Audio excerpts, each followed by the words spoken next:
and welcome again to the Black Techies podcast, courtesy of HBCU Digital Network.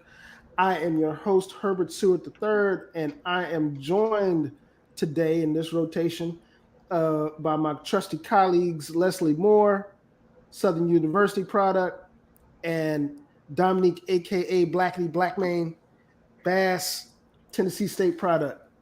Welcome, guys. Dom, it's been a minute since you've been on the podcast, man. Welcome back.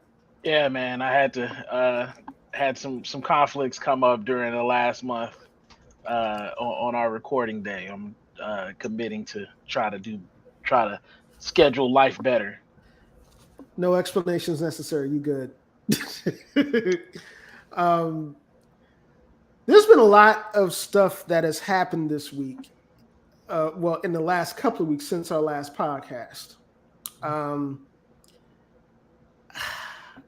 that includes some other topics that we're going to get into a little bit later on in the show. More specifically, somebody, leaking a doc on Roe versus Wade that has pretty much turned everybody upside down on their ear, and the demise of one of our favorite or most hated social media influencers out there, Kevin Samuels. But we're gonna get into that later on in the show.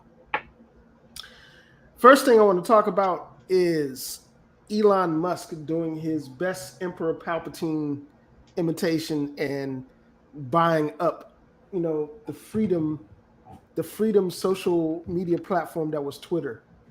I got some thoughts on that, particularly since there are a lot of other options out there now. But I wanted to get some thoughts from you guys first before we got started. My thoughts on it are plain and simple. I'm trying to figure out what is his game plan for Twitter. If you're gonna buy it and you're gonna try to run it or get majority stake in it, what changes are you trying to bring to the platform?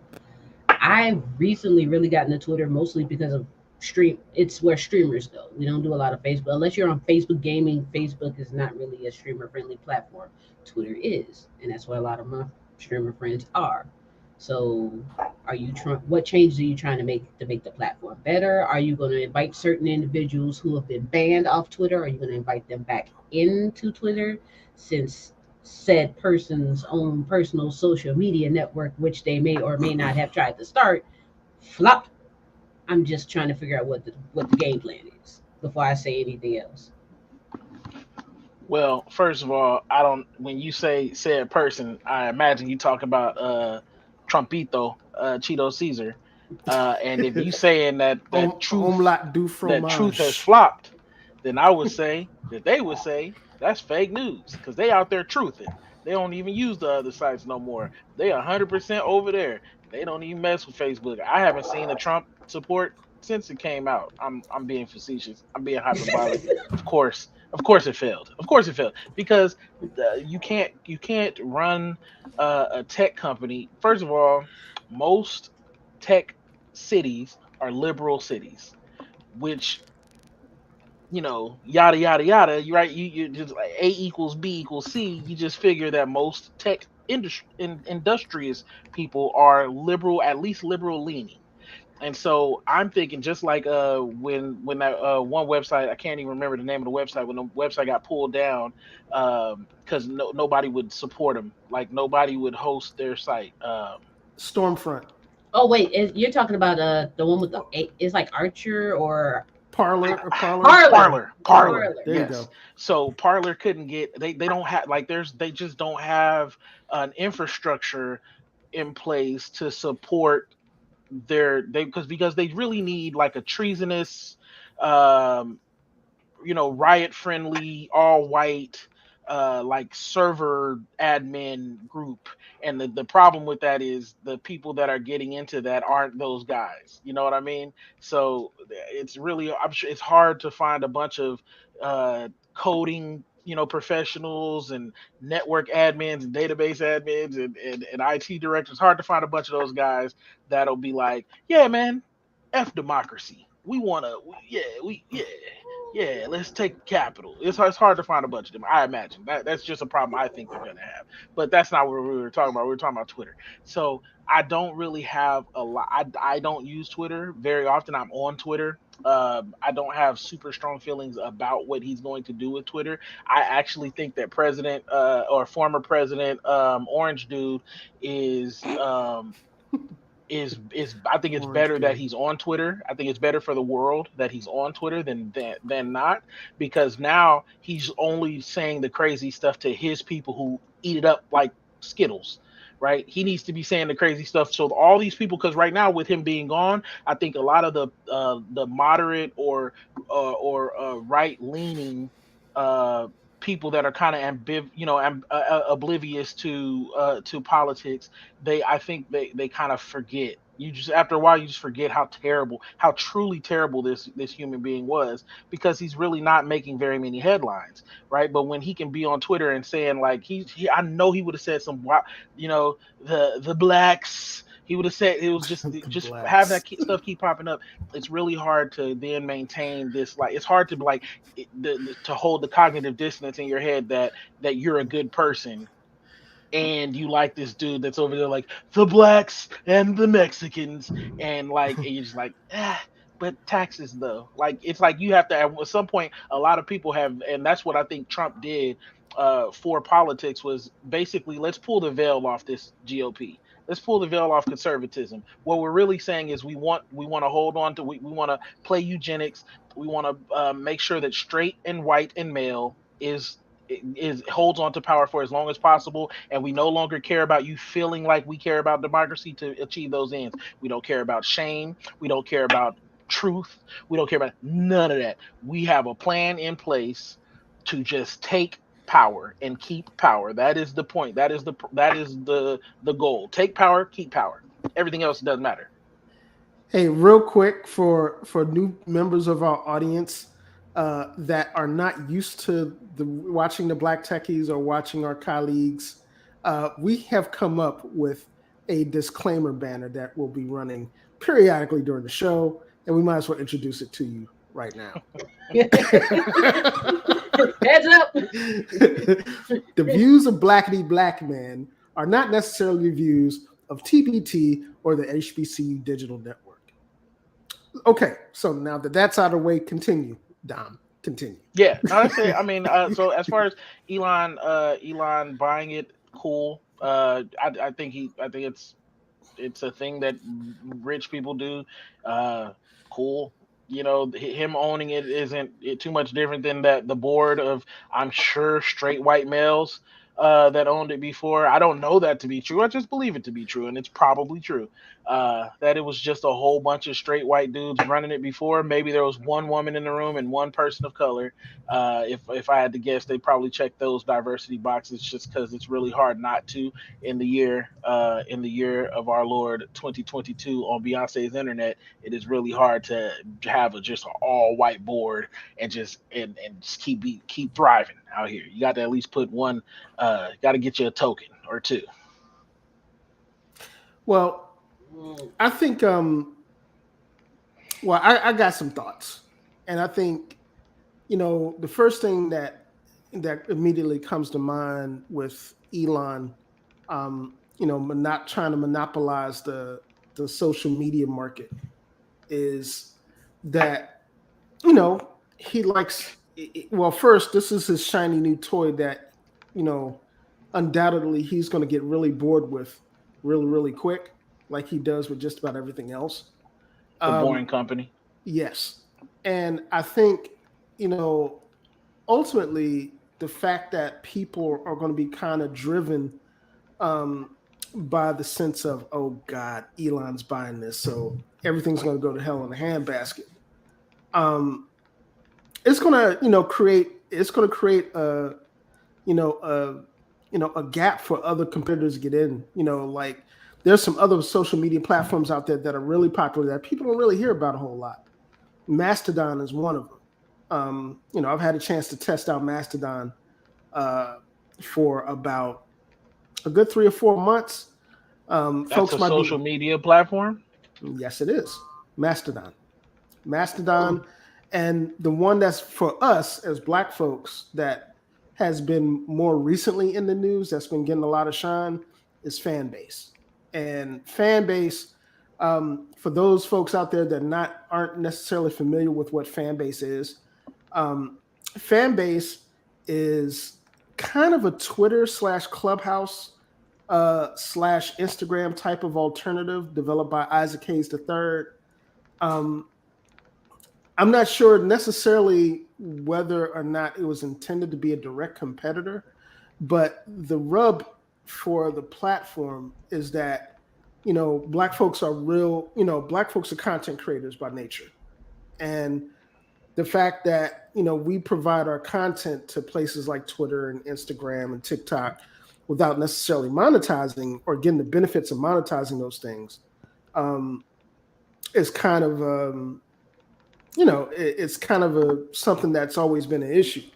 And what the whole premise of Isaac Hayes III bringing fan base to the market was essentially providing a platform where content owners, specifically content owners of color or content creators of color, can literally benefit off the content that they engage in. Everybody has a stock. Everybody gets paid and has the opportunity to monetize their content, which I think is something that in my personal opinion, and checking out the app first, it's an awesome app. It's a really whoever Mr. Hayes hired to develop the app, and bring his vision to life did a heck of a job. It's really smooth, no bugs. They introduce new elements like pretty much every couple of weeks or so, and they've drawn a lot in terms of a following already. um it goes to show you that it's one of those things where news like this brings a lot in the way of potential opportunity for people who are bold enough to kind of get in on the ground floor. For Black folk in particular, it's it's kind of a fresh deal to be able to not worry about whether or not you're going to be prisoner to somebody's algorithm. If you're going to try to monetize on a platform like Twitter or Instagram or even YouTube or even a number of places, and having a place where that's something that's being catered to you for, that says a lot. It's a big deal. I'll definitely check it out because if it's something a little bit easier to work with, right now I have any revenue I get from monetization is Twitch, which is why I do a lot of stuff on Twitter. Yeah. And for those of you out there that are following the Black Techies podcast on whatever platform you're following, we live stream to, a multitude of social media platforms, just to be, sure. Facebook, Facebook's groups on the HBC Digital Network, that directly to the HBC Digital Network, the Black Techies and the HBC Digital Network YouTube channels. We also live cast to Twitch, and we live cast to Twitter for both HBC Digital and the Black Techies Twitter account. So, having other platforms to be able to get your message out as a potential content creator and to make money off of it is, that's a pretty appealing type of deal. And I wouldn't be surprised to see, the platform grow exponentially in the next year or two. I mean, I think it's the appeal for it is there definitely. I'm looking forward to really seeing how that plays out. I've been on fan base for a really for a while, like since one of the early days, because Black owned. I try to support in the ways that I can, that makes sense for me to support. I will say I have not used it in a while, so when I did use it, the install base wasn't nearly what I'm sure it is now, and so I didn't have the same experience I think that you had. But overall, it's definitely worth anything doing. Let's let Facebook and Instagram and really the whole Meta company, like, let's let them feel some competition. Like, let's try and spend our energy and our time on some other platforms, so that we keep these guys honest. And quite frankly, he don't need no more money. This is true. Um, He made $11 billion in one day. bruh, That's higher that's than the GDP of some countries. yes, He made it in a day. not just some countries, a number of countries. Yeah, a good amount. Good amount of countries. Well, for our audience out there, we're about to take a little bit of an ad break. Pause For real quick before we do that. Mark Zuckerberg, if you're listening, you just give me one of them billion, and I'll talk crazy about Mastodon fan base and every other social media forever. And I'll get, just, you want to just throw me one of them bills that you made that one day. You don't even need what you need 11 billion for. 10 billion sounds good, don't it? Come on, send me some money. dude, where's that banner at? Come on, Zuckerberg. Yes, man. All right, you guys, we got a quick ad break coming up. And when we come back, we're going to get into some pretty juicy stuff. Let's start with Roe versus Wade. We'll be right back. Yeah, baby, you know what time it is. Now let's get it started. Are you kidding me? Unreal! While our HBCUs are mostly known for academic rigor, community, they also know how to turn up. Does he have it? Yes, he does!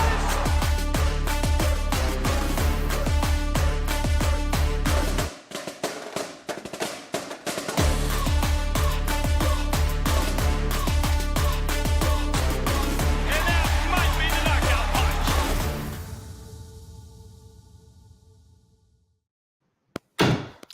And we are back.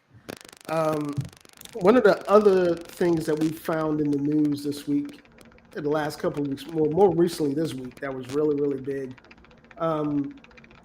was some enterprising soul at the Supreme Court, either electronically or otherwise, leaked a draft of an opinion by Samuel Alito that essentially, if it were to come to pass and go through all the regular channels of becoming a legitimate judgment by the court, would undo all of what Roe versus Wade is. And I know this is normally not our lane in terms of technology and how it relates to Black people, but this is too good to pass up in terms of talking about. So I'm kind of glad that I have the rotation that I have today in terms of opinions, because I think it's going to be let's be honest, Roe versus Wade represents a lot more than just the obvious thing in terms of women's rights. But I'm just going to start with Leslie. I'm just going to let the opinions flow here. So I might Leslie, need take it away. I might need a banner on this one. I might have earned myself a banner on this one. Hold up. I'm gonna type one up while you doing it. Go ahead and make one just in case, because I might have earned this one. This one is a lot, because it's not just what Roe versus Wade stood for. Everyone thinks it's just about abortions. It's not about just abortions. It's about women's reproductive health rights in general. First of all, abortions have been around since babies have been around. Roe versus Wade opened the door for safely having an abortion, safely being able to get birth control, safely being able to regulate what a woman should have to do or get to do with her own body. Now, that he who shall never be anything other than orange decided, when he added judges to the court, this was the end game. This is what it was for, to get enough conservative judges so that this would be a push, so that this could be talked about. And it's not just about women's reproductive rights, because if you look at abortion statistics, it's not, minorities are not leading that charge. There's a lot of senators who would have a whole lot of kids that look like them, if it wasn't for the services provided by, your local Planned Parenthood. That's all I'm saying. And when it all boils down to it, the majority is starting to become slightly more of a minority because of how they judge how a minority is based. So if you look at the fact that the pure majority is not bringing out as many babies as they used to, and the minorities are still pushing them out like we just pushing them out, what are they going to do to replenish their genetic line? And if we're going to go ahead and regulate female bodies, like I said, told you I was going to earn that banner today. Had to earn that banner. Hey, But man. just keep it at 100. The fact that they've been trying to overturn this bill since it came into creation, because women were never meant to be more than housewives, nurses, secretaries, and baby pushers and homemakers. That's it. We were never meant to be any more than that. We're a lot more than that, and we're starting to want our voice to be heard a lot more. We're doing a lot more to make ourselves more noticeable instead of fading into the background. So now they're trying to bring back that kind of rein us in a bit, and why not when you try to control our bodies? But I can almost guarantee you there's a law in Louisiana right now being discussed because of this potential overturn, that literally if you have a miscarriage, the mother could be charged with murder. Even birth control is going to start to become illegal. I personally have an IUD. So what are y'all going to try to do to me? I dare somebody to come check it. I wish somebody would. You're just gonna have to leave Louisiana. I'm already on the way out. I'm Because already this is. I'm sorry, I didn't want to cut you off. Go ahead. No, you good. It's Okay. it's one of them cases where it's like y'all have a whole lot to say, but nobody wants to really. Now, when it comes to, no offense, you guys, I love y'all, but when it comes to if anybody try to touch that Viagra, Cialis, any of that medication where it's saying we're going to try to prolong their health in that way, no one wants to touch those pills. But birth control, because there are a lot of women on birth control because their bodies go through different changes when we have our cycles. And sometimes it's not even about not being able to have a baby. It's about trying to stay alive because you're technically bleeding out. But nobody wants to think of it that way. They think of the above the board. But let's say we're gonna take away them other pills, or even give men a birth control pill, which is an option that's actually been tested. How quick are they gonna want to regulate those pills as opposed to everything else they're trying to do to us? And I'm off my soapbox. Well, All right. So before you start, let me go ahead and run this banner. yeah, I was gonna say. The first thing I was gonna say is you're gonna need another banner, brother. So my own personal disclaimer: I don't want to offend anybody. Well, I should say I don't want to offend anybody black.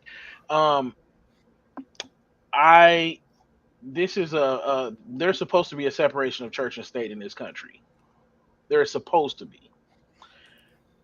We cannot continue to. We need to just go ahead and change whatever wherever that's codified at. If that's in the Constitution, if it's in the articles, or whatever, wherever it's at, we need to just go ahead and just get a pen or get some white out and take it to that old piece of paper and white it out, and then just put psych, right? Because if this can't be, it just can't be relegated to anything else other than religious people who have decided that God has put them here. Their sole mission in life is to make sure all babies get to the planet. Once they're here, F them. But we gotta get them here. And we don't care if you were raped by your father. We don't care if you were if this baby, if the doctor could say, hey, this baby's gonna kill you, and they're just like, that's God's will, she got to die. I got to keep. Listen, before Roe v. Wade, women, like she said, abortions have been here for as long as they have. You go look at old abortion tools, these crude hooks. That women used to jam coat hangers in there to try to get the baby out. I know if it were me, if I was a woman today, in a post Roe world where I can't have an abortion, guess what? I'm also still not doing having this baby that I don't want to have. So guess what I'm gonna do? Binge drink every day till I have some kind of And guess what? What might not happen? The baby might still not abort. I just might have a really destroyed baby. I might have a baby with fetal alcohol. There's all kinds of things that happen because of that. But uh, I don't. You can't make me. You can't make me. But that's the thing. Here's the thing. If men had to carry babies, if men were the carriers of babies, they would have abortion services. They would be more ubiquitous than McDonald's. They would be everywhere. You just Google, hey, where's the closest abortion spot? Hey Siri, where's the closest abortion spot? And she'll be like, Da da 0.3 miles. And you da get da on in da there, you just da. walk up, sign your name on the paper. It wouldn't even require McDonald's. insurance. It's like $33.37. Hey, there you go. And then walk into a little room. They have it'll be a rate. You just stay in the machine look like the TSA. They be done got this thing down to a science. But because women, and especially women of color, because here's the real thing. What people of means that don't want to have babies will always still be able to not have babies if they don't want to. This is a people, I want to say people of color, but I will say uh poor people. This is a poor people can't have abortions bill, because poor people can't go 3 states up because they know that they're never gonna be able to ban abortion. Will always be legal in California. It will always be legal in New York. It will always be legal in Washington D.C. There's certain places that'll never not be illegal. And so if I'm a wealthy white woman who doesn't want to have a baby, guess what I'm gonna do? Drive 3 states over, get in a plane, fly 3 states over.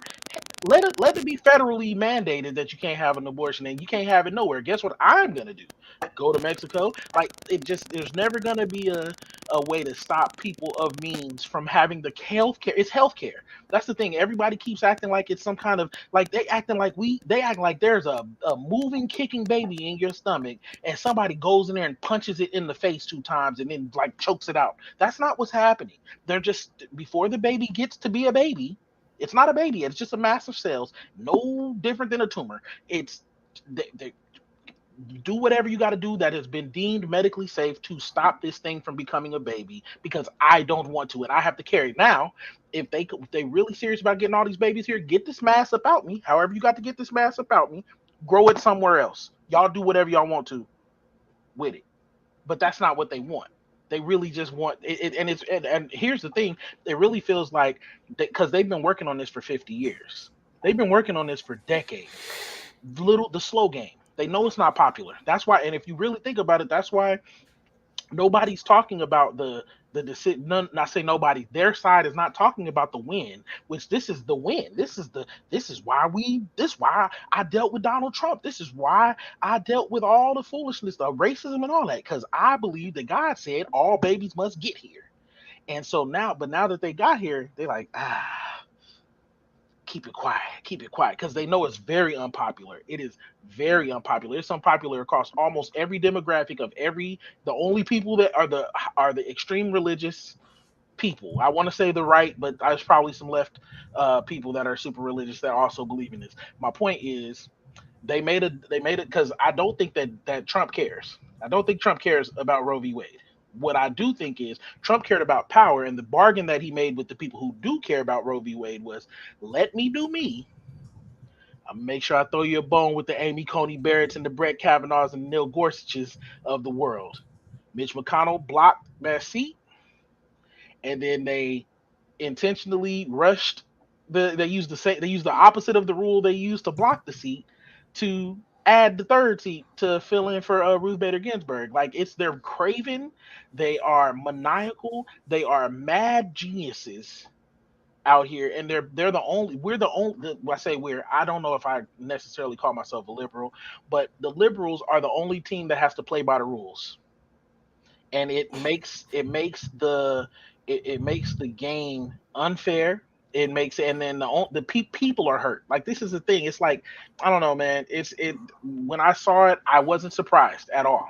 I wasn't. This is why they're here, right? And so when you see your Susan Murkowski's and your not Susan Linda whatever her name is, Murkowski, Senator Murkowski and Senator Collins, when you see them come up and say something like, "Well, he told me that he wouldn't vote for it," you believed him? You didn't believe him. They didn't really believe him. It's just like plausible deniability. It's like a movie. It's like a poorly written movie come to life. That's really what it feels like. And I'm just sitting. I think most black people are like, it's white people just whiting out here. It's just what they do.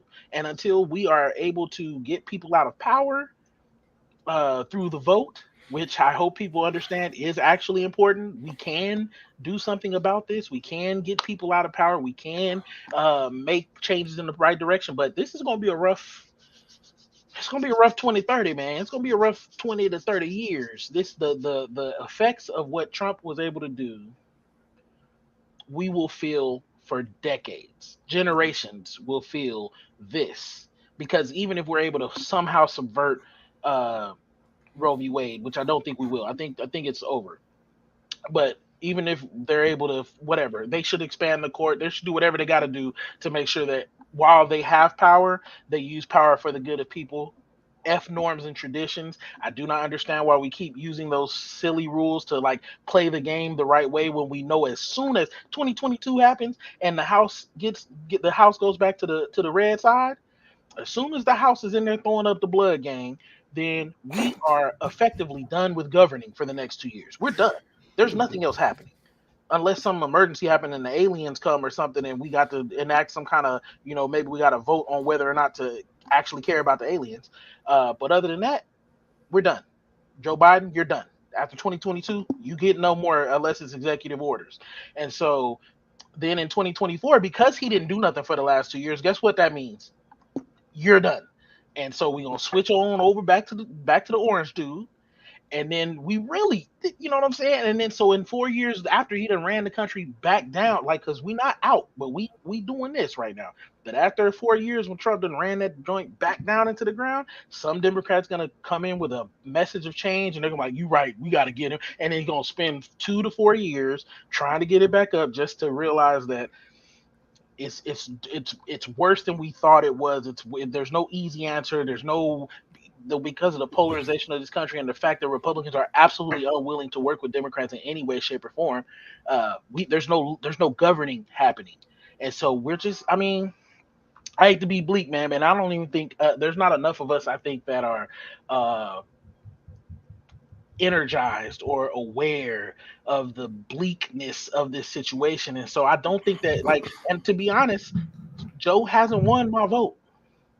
Joe hasn't done enough to win my vote, or nor most black people, and that's quite frankly, uh, if the election was today, I'd vote because you got to, I guess, but like they got to do something to get it. You don't just get to default to, yeah, they're better. I'm better than the other guy. Do something once you're in power, and there's so much more they could have done that they didn't do.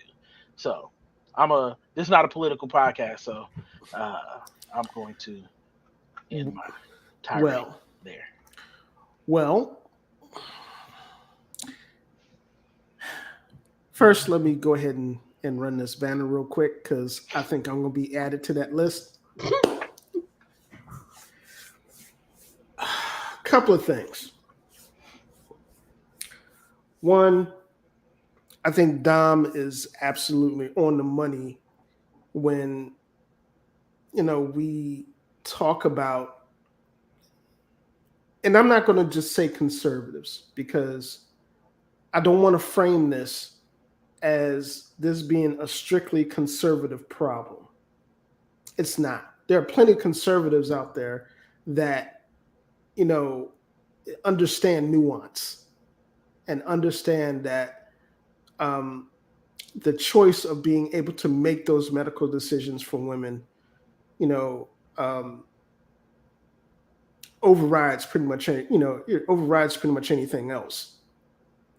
So I'm gonna, before I start my commentary here, I'm going to start with that preface for those conservatives that are out there listening that are of even mind and even keel. That being said, with the legislation is it's a cop out. It's a cop out on a couple of levels. One, the pro life stance for a lot of people is a diversion from actually looking at the societal issues that make abortion a viable option in the first place. And that is applicable across a number of socioeconomic scenarios and factors for a number of demographics of people. Black folk, poor people, you name it. There's an old adage that a lot of folks who look at evangelicals and the like, and again, I'm not going to say conservative because a lot of conservatives out there, aren't necessarily rocking with this whole, taking away of choice thing.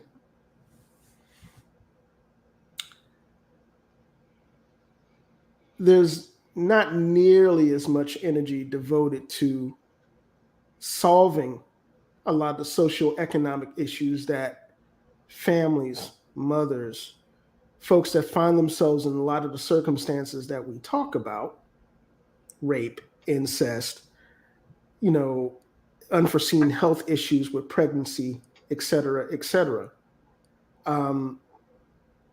There's nowhere near enough energy or near the same amount of energy devoted from that side of the fence in terms of finding out or troubleshooting or solving those types of issues, or even the willingness to do so.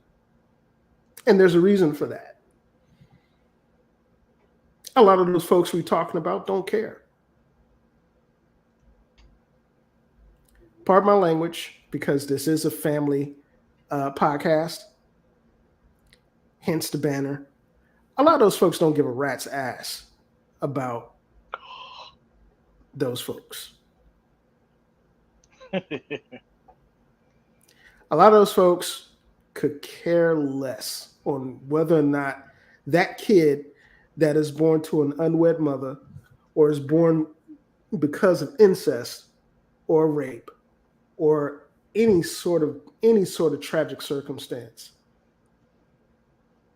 You don't hear a lot about those folks once that kid gets into the system. They actively voted against daycare.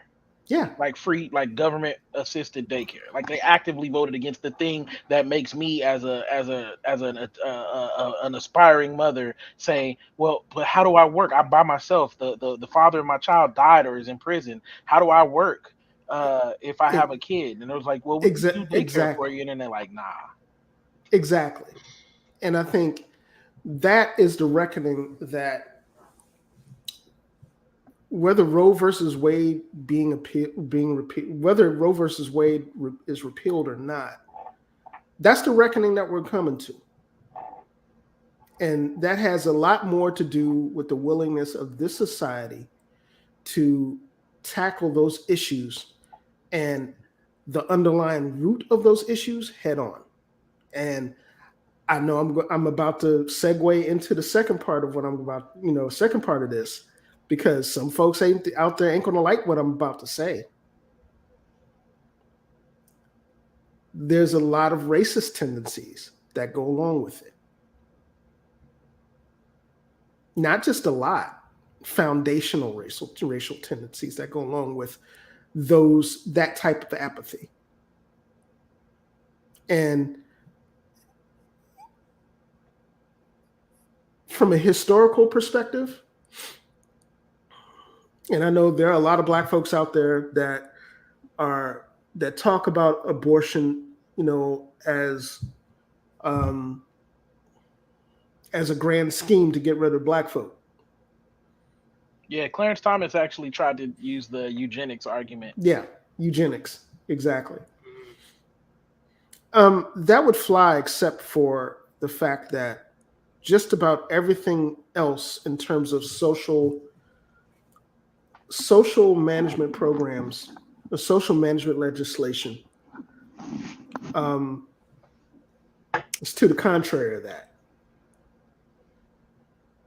you know, social safety net programs, federal legislation programs that tried to cover everything from school lunch for kids to you know to boys and girls clubs to you name it. There hasn't been an instance in legislative history of this country, in the modern legislative history of this country, where you haven't seen a number of folks on that side of the fence vote against those things. And vote against those things not because of some empirical data that they've had, but vote against those things because of the worst in stereotypes that have been applied to people of color, poor people, black people. That's what's at the crux of this. And if we're going to be really real about this, and here's the third part of what I'm about to say.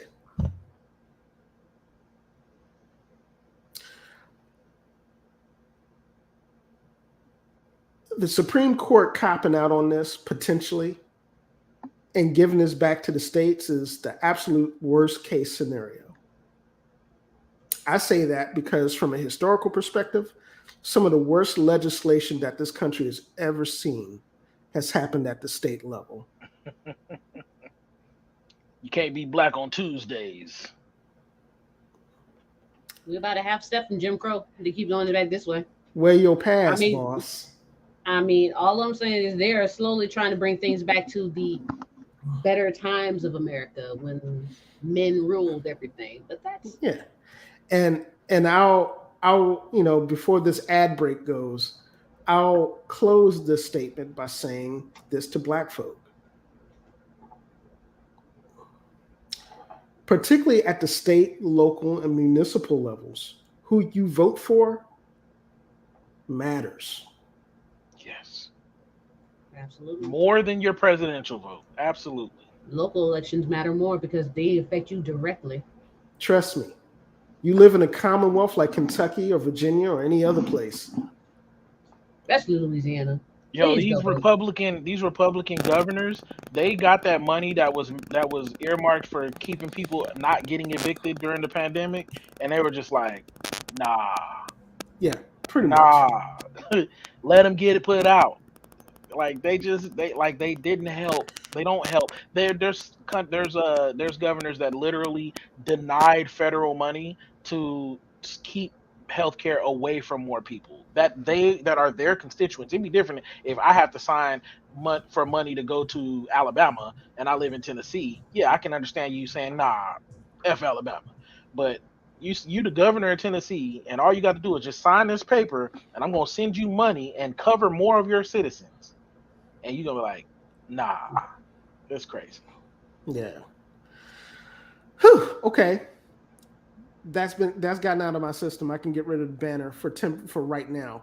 We're going to take hold that banner for me. Yeah. Hold that banner. Got all three copied, or at least one of them, because I know the next topic. I got some stuff. I got some stuff. Yeah.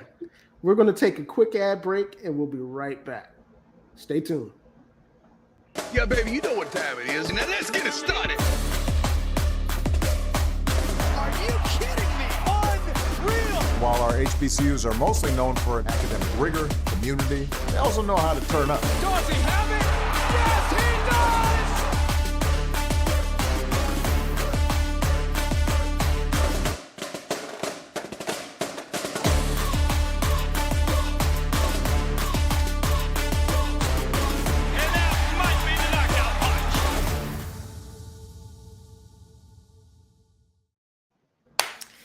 All right, we back.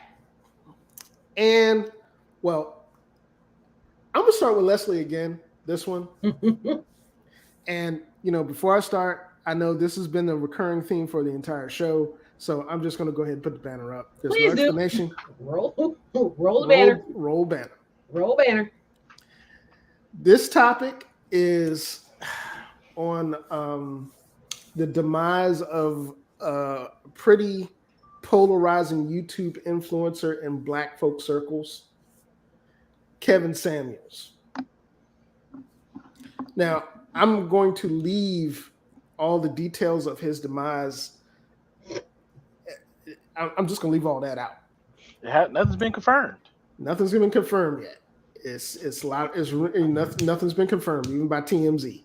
Okay. But I just want to get starting with Leslie and then Dom. I want to get some opinions, and I got the feeling that there are going to be some contrary opinions to this.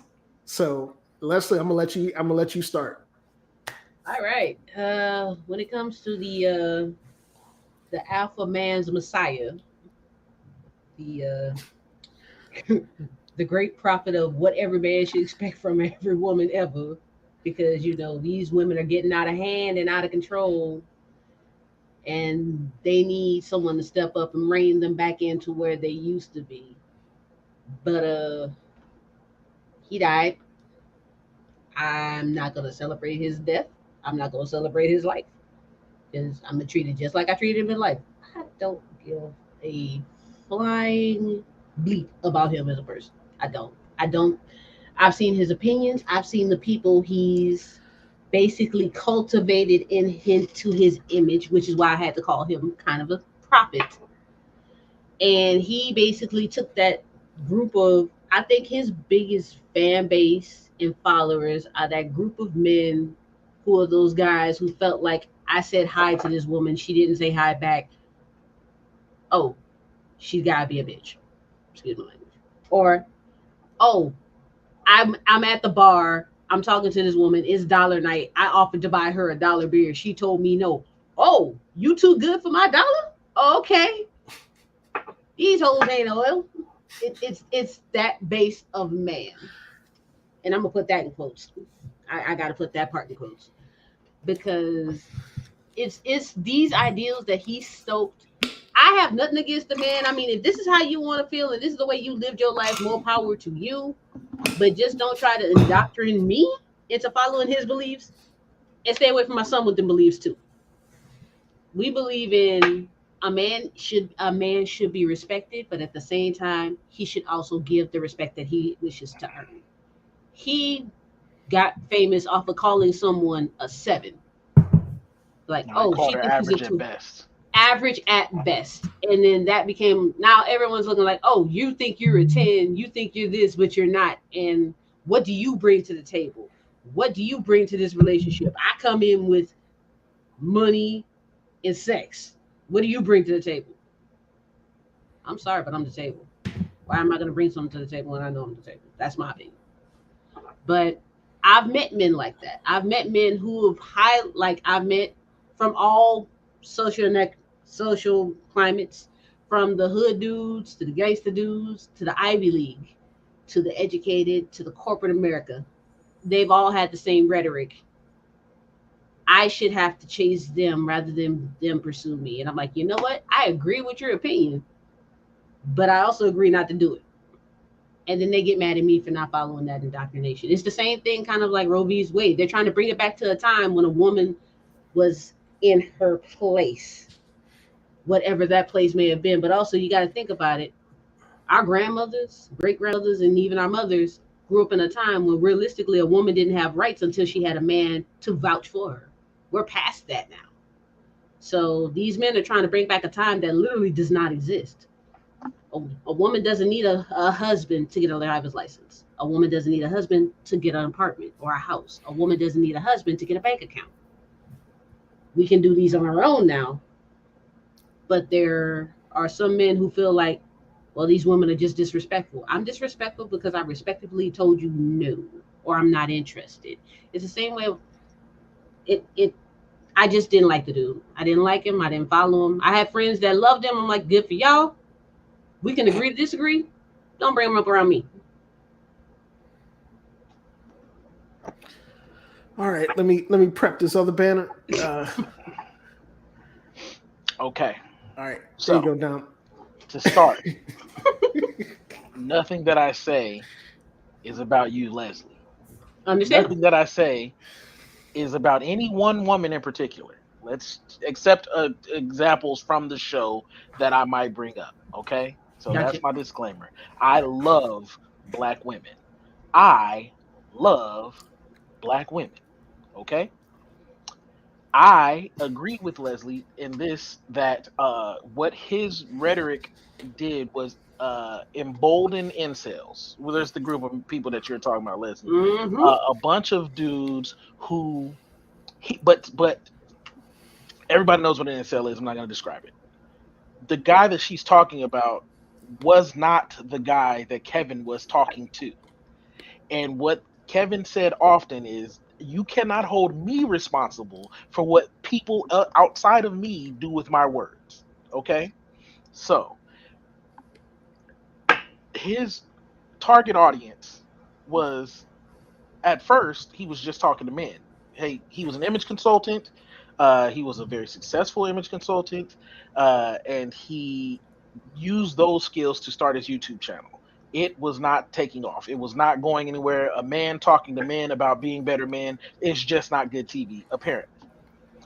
Like you said, he took off on the average at best video. Let's talk about that for a second.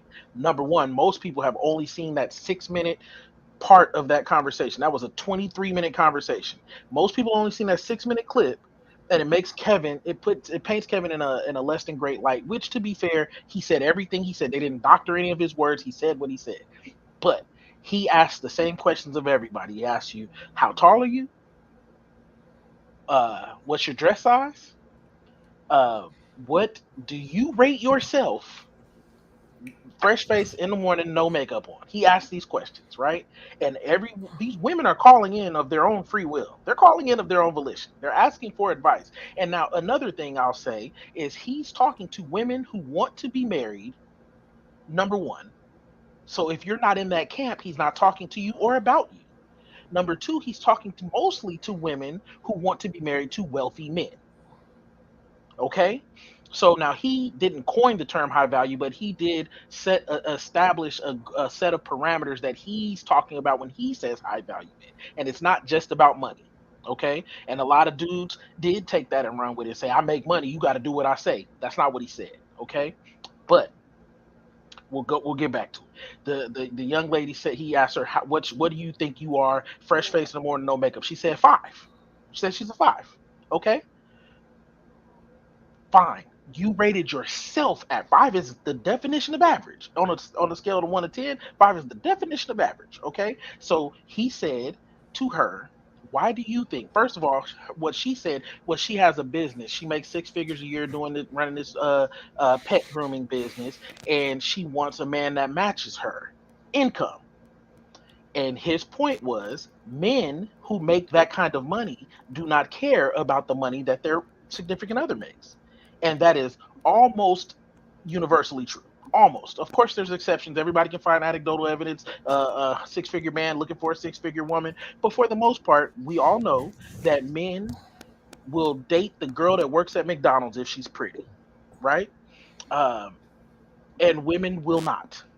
We know this about life. We know that the woman doctor won't walk in and see the guy working at McDonald's like, yo, you fine, and take him out somewhere, even though she could afford to. We know this about, it's just a difference in the genders. It doesn't make you bad, worse, or anything. It's just a fact of life. Women date hypergamously. And these are the things that he says. He just has these facts, and he's backing, almost everything he says is backed up by research that is done. Not everything was peer reviewed, but all of it was credible. I did this. I went right behind him because I did not realize that the average black man in this country only makes $41,000 a year. But the average black man makes $41,000 a year, and if that's the case, and you're an average woman, but you make way more, and you think that you should get a man that makes what you make, but we've acknowledged that women and their money doesn't really matter that much. It's more about the other things. Then he simply said, if you're average, date an average guy. What's wrong with dating a plumber? Makes $55,000-$60,000 a year. I don't want to be responsible for the finances, that kind of stuff. He's having these conversations with these women, and it's only to these women and women who think like them. Every woman heard it. They heard him call a woman average at best. They didn't like the package that the message was wrapped up in. That's all it is. They don't like the delivery of the package. No, very few women who don't like him. Very few. And I would It's the numbers in the single digit percentage, I guarantee you, who actually watch the whole broadcast. So if you don't watch the dude and you're only going off the clickbaity clips that that paint him, that show him being sassy. He was mad zesty. He was mad zesty women. But to be fair, if you watch his whole broadcast, if you watch this whole broadcast, he only returns energy. He starts every conversation out with good morning, good evening, how are you? What's your name? How old are you? What how can I help? What are your questions, or what is your disagreement with what I've said? And he's very respectful, and then eventually he says something to the effect of well, that's unrealistic. And then they'll say something to the effect of um I don't I disagree with you. That's what they'll say. He'll say something to the effect of, well, ma'am, if you called yourself a five, you called yourself a five, he asked the average best girl, he asked her, he said, how many men of that you're looking for, how many men do you know, how many men do you know that make six figures? And then she said, I don't know any. Okay, so what would make a man who makes that kind of money want you? He's asking these questions, and they're very good questions. And I'm watching, and I'm not somebody who's just looking to pile on women. Also, I'm not an incel. I do fine out here in these streets, right? It's not a. This is not a. This was not like a. Oh, he's getting black women, and I hate black women. It's not that. It really is not that. I simply know that the women that I know, most of them do date hypergamously, and I know women that are on a very steep upward trajectory, coming right out of high school to college. They went to the best college, they got the best degrees, they get the best jobs. They're pricing themselves out of market, and they don't want to date white men. You don't want to date white men, but black men on the whole make less. So your pool is very small. And if your pool is very small and you're going to acknowledge that your pool is very small, then by the law of probability, you are less likely to find a mate. That's just math. It doesn't feel good. It doesn't feel good to think about. I went to school for 10 years. I am accomplished. I am this, I am that. And you mean to tell me that I don't get to have this because I did that? Yeah, sometimes. Sometimes. Right? Sometimes because you messed around and had a kid early, it blocks you off from other things later. Sometimes probability. That's all he's doing. He's just simply saying that if you think that you can sit around and wait for this magical dude, number one, even the ones that are pretty, there's a lot of pretty women that call this show. Pretty women that fit his version of, because I don't follow the BMI scale, especially for black people. I think it's a it's very Eurocentric. It has follows a European beauty standard. I don't want a woman in a size 4, but he followed that standard, and that's fine, right? You can chew the meat and spit the bones. He thinks you need to be skinny to be sought after by a wealthy man. I say you don't need to be skinny, but you probably can't be fat. And you can just look with your eyes, and you go find me a millionaire that's dating a fat woman. I don't think you'll find one.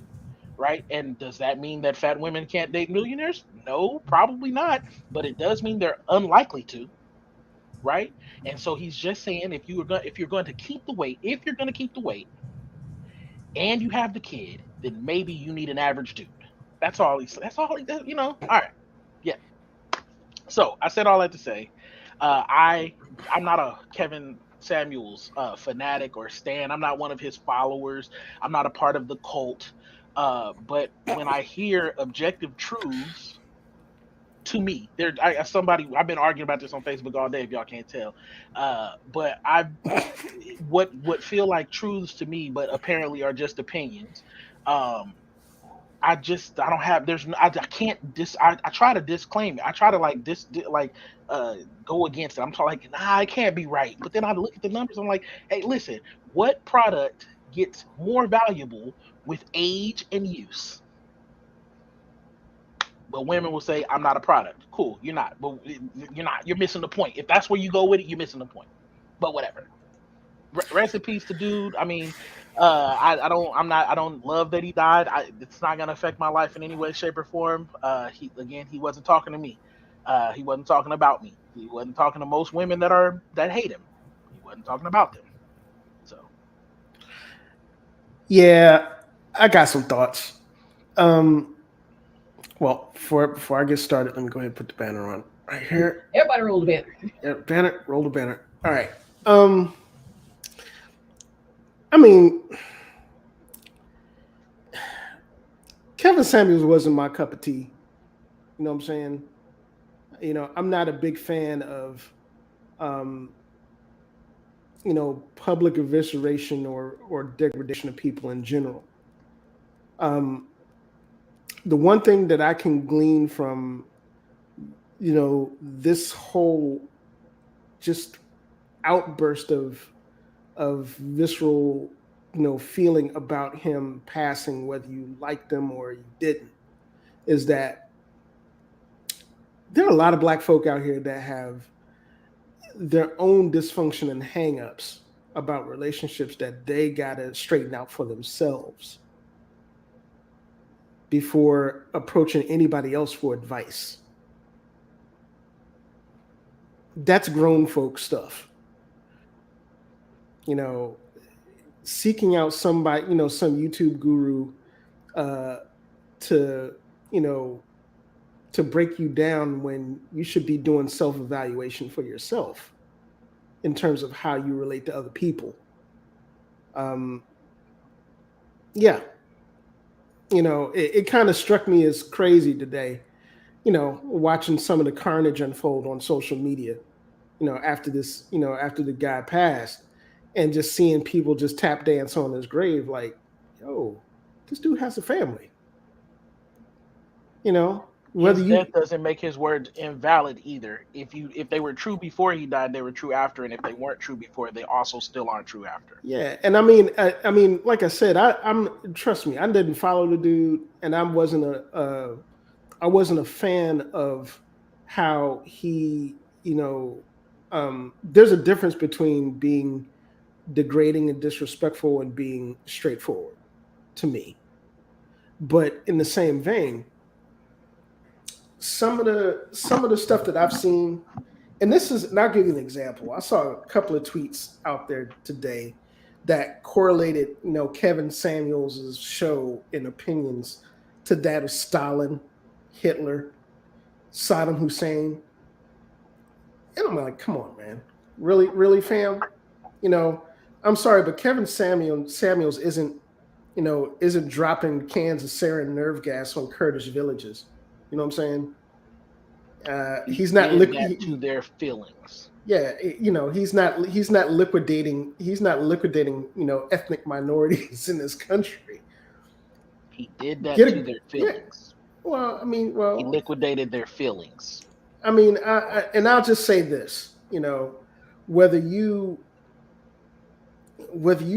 cared for the dude or not, you know, um, a lot of the stuff that I've seen online, um, folks saying that they're not celebrating his death, but low key celebrating his death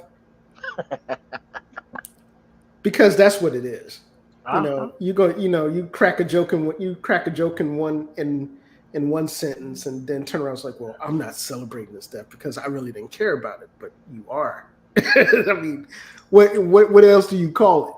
But that's neither here nor there. I think a lot of people that have really used this event to really just take their opinions and run with it.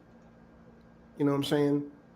Whether they see it as justification of the way Kevin Samuels treated people, or whether they see it as a validation of what Kevin Samuels was saying about a demographic of people that he made assumptions about.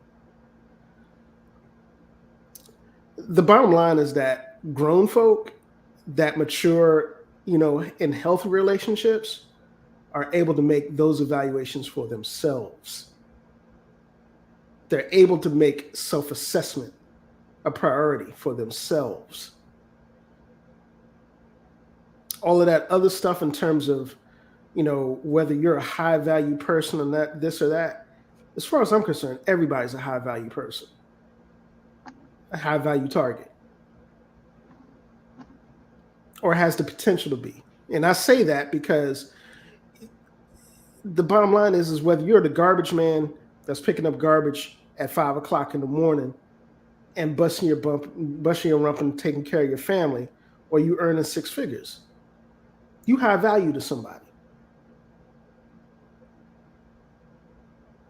Who is it? Who are you or anybody else to assess otherwise?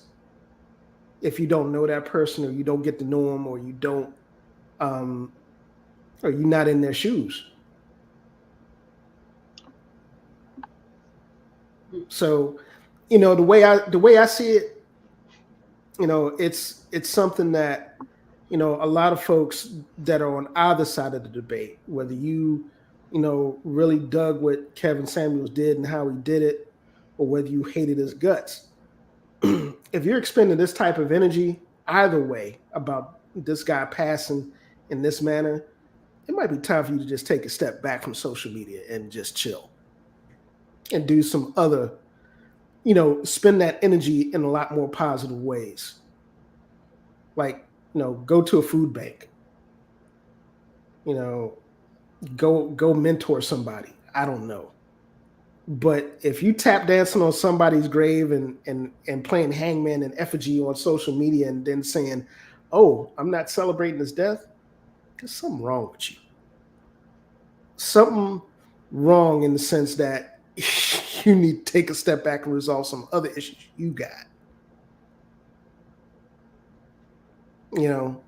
Rest in peace. I never followed the dude. I didn't particularly care for how he handled business, but in the same vein, it's hard to rationalize some of the stuff we've seen online about this guy's passing, given how minuscule the importance it was, in the bigger scheme of things. That's just my take. I just hope people just let it go. Like I said, dude wasn't my cup of tea. I wasn't gonna be like, oh my God, have you heard about Kevin Samuels? Nope. It's the same thing like Derek Jackson. Didn't care. Yep. A lot more people that's how most women want to be talked to though. Yeah. That's how they want to be talked to. As long as he never, if he'd never got found out as a cheater, they would still be watching this dude's videos all the time. That man need to take care of you. That man need to do this. That man, they be like, he showed to. Listen, I know we about to close. I know we about to get out of here. I will just say that the value, you're right about your value as a human, yes. But your value on the marketplace, there just is a value on the marketplace as far as dating. And that's what he was talking about. I never saw him cast aspersions on anybody as a human. He just cast aspersions on you as a potential partner, especially for the kind of partner that you can't look like Danny DeVito and say you want to date a wealthy dude that looks like Idris Elba. It just don't happen. And it's not that you it's not that you can't hope. It's just that he wants you to be married. He wants you, even you short, stubby, ugly girl, he wants you to be married too. He just saying you probably need to find you a short, stubby, ugly dude. Know where you fit out in this world and aim there instead of letting social media and Disney can make you look way higher or lower. Like, just look around. Just say, find what fits you. That's all. Find what fits you. Only thing I'll say to that, man, is people make those evaluations for themselves, and they don't need a guru of any sort on any side of the fence. They were literally calling him to ask him, though. I think they didn't. I don't disagree with you. I just think the fact that he was able to create a market like that. Same thing with the Derek Jacksons of the world, the Steve Harveys of the world. The fact that you're able to create a market like that says a lot about where we are in terms of how we need therapy. Yeah, in terms of how we evaluate ourselves. By the way, he was a heavy component. He was a heavy proponent for therapy, by the way, also. Yeah. But rest in peace to buddy. We good. Yeah, R.I.P. dude. Now, that being said, we are about to close our show. This has been a spicy episode. For the family folks that normally watch our podcast, expecting wholesome family values, we somewhat apologize for this episode, but it had to be talked about. We'll be back to our family-friendly format our next podcast episode. Hold on, Pills and the Ibiza. Let me get this dude. Okay. Please do, because it seems like he got something he got on his chest. And... Hey, Pills. First of all, who in their right mind names themselves Pills and then calls into it and then posts into a show? You can't feed into that energy, man. You can't. Look at you. Look at you trying to be special. You want attention. Whose man's is this? You can't. And if you don't have a picture on your profile, then we don't even need to. Just Look at you. You reach for attention. You got our attention. Good job, buddy. And you waited until the end of the show to do I know, right? Yeah, you're real smart. Good dude. Herbert. Go get your cookie and enjoy your day. Herbert is a common name. Yep. I know Pills ain't. That's for sure. Well, Pills ain't. His name is probably like Lester or. Oh wait. All right. This sounds like a very young. But you know what? All right. Pills and Ibiza, I respect your opinion. I don't. We love you as a person, and thank you for showing up to the show. Guess what? I don't want you to show up. Don't watch next week. You ain't got to watch next week, but guess what? You gave us a view. Thank you for that. Good job. Thank you. Appreciate it. Thanks for boosting up our views. That's all we wanted. Join our Patreon, dude. That being said, I don't even want this money. That being said, minus Pills and Ibiza's, outward projecting to his lack of acuity at an IQ test. I love trolls. Good job, buddy. Everybody that watches the podcast, thank you very much. We will be back next Saturday for the second installment of May of the HBCU of the Black Techies podcast, sponsored by the HBCU Digital Network. Until next time, even for Pills and Ibiza, we know his ass ain't an Ibiza, but that's all right. This way. Catch me on my stream. Catch me. Take it easy, y'all. We out. Yeah, baby, you know what time it is. Now let's get it started. Are you kidding me? Unreal! While our HBCUs are mostly known for academic rigor, community, they also know how to turn up. Does he have it?